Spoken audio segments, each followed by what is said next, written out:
Kai express, mukhang hindi na kailangang hintayin ng Gilas Pilipinas ang knockout stage bago muli makaharap ang isa sa pinakamalaking basketball power sa Asia. Nakakumpirmado na magkasama sa Group C ang defending Asian Games champion Philippines and powerhouse China. Kasama rin ang Bahrain and Kazakhstan. Ibig sabihin, maaga pa lang, pwede na magkaroon ng isa sa pinakaabangang rematches ng buong Asian Games basketball tournament. And this is exactly why the possible return of Kai Sotto becomes even more interesting. The 7'3" Filipino big man was included among the names being considered in Gilas' expanded Asian Games pool. And after spending a long period recovering from his ACL injury, Kai has already reached the point where he has participated in basketball workouts and even scrimmage action. Imagine this, China coming into the Asian Games wanting revenge after what happened in Hangzhou, only to potentially see a much taller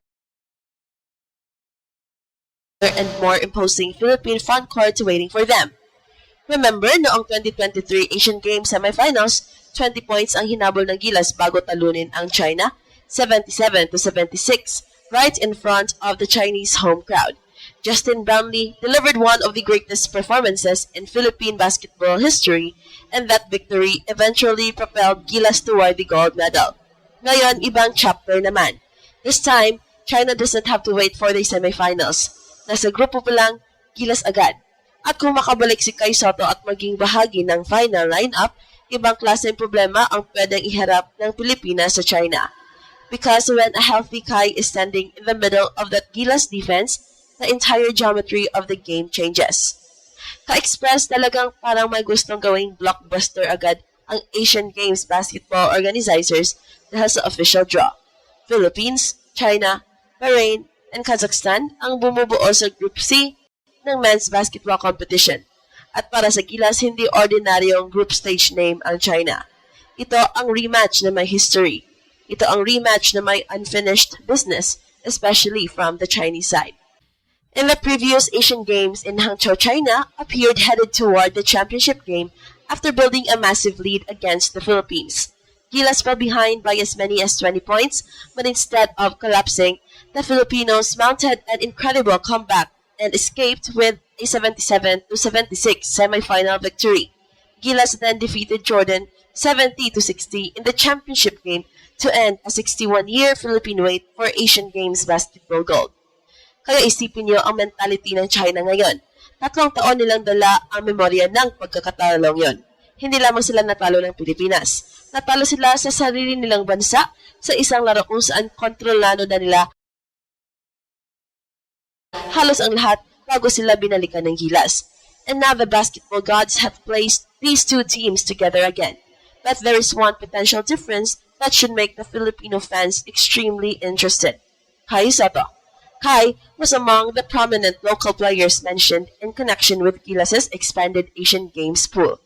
Coach Tim Cohn and the Samahang Basketball ng Pilipinas prepared a huge pool precisely because of eligibility questions and availability issues before the tournament. And Kai's importance cannot be reduced to simply being 7'3". Para sa Gilas, si Kai ang klase ng player na kayang magbago ng laro kahit hindi siya kumuha ng maraming tira. Defensively, his presence allows perimeter defenders to become more aggressive because there is a legitimate rim protector behind them. Offensively, he provides a massive lob target, a pick-and-roll finisher, an offensive rebounder, and a post option who demands attention from opposing big men. That's especially important against China. Traditionally, one of China's advantages against Asian opponents has been size. They can field long forwards, legitimate centers, and physical interior defenders. Pero kapag may 7'3" Kai Sotto ang Pilipinas, biglang hindi na ganoon kalaki ang physical advantage ng China. In fact, Kai can potentially force the Chinese coaching staff to make adjustments specifically for him. Do they play their biggest center and risk having that big man defend farther from the basket? Do they double Kai on the block and potentially leave shooters open? Do they attack him through pick and rolls? Or do they try to run him off the floor? Those become tactical questions the moment Kai is available. At may isa pang dahilan kung bakit exciting ang possibility. A July report showed Kai participating in a rain or shine practice and scrimmage, an encouraging sign considering the long rehabilitation process he went through after his ACL injury. Hindi ibig sabihin nito na automatic ng 100% ang condition niya. Pero basketball-wise, malaking development yon. From rehabilitation, to individual work, to basketball drills, to scrimmage, those are important steps for a player trying to regain rhythm and confidence. And Gilas badly knows what it has been missing.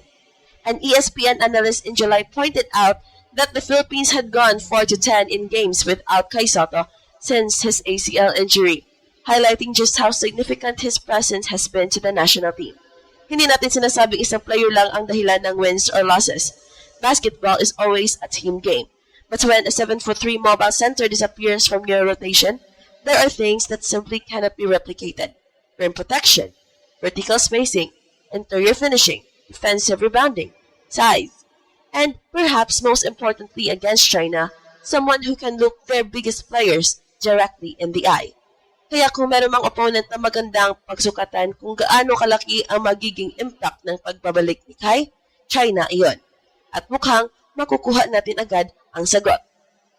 What makes this group even more fascinating is the tournament format. According to the reported format, the top 2 teams from each group plus the 2 best third-place teams advance to the quarterfinal stage after the single-round robin eliminations. This makes every group stage result important, and a win against China could dramatically improve Gilas' positioning going into the knockout round. Kaya hindi ito exhibition, hindi ito tune-up, at lalong hindi ito laro na pwedeng bastang isang tabi. China versus Philippines could determine who controls Group C. Bahrain and Kazakhstan cannot be underestimated either, but naturally, all eyes will gravitate towards the defending champion Philippines facing China. At para sa China, sigurado akong hindi nila nalimutan ang pangalan ng Gilas. The final seconds of the 2023 semifinal are already part of Philippine basketball folklore. China had a crowd.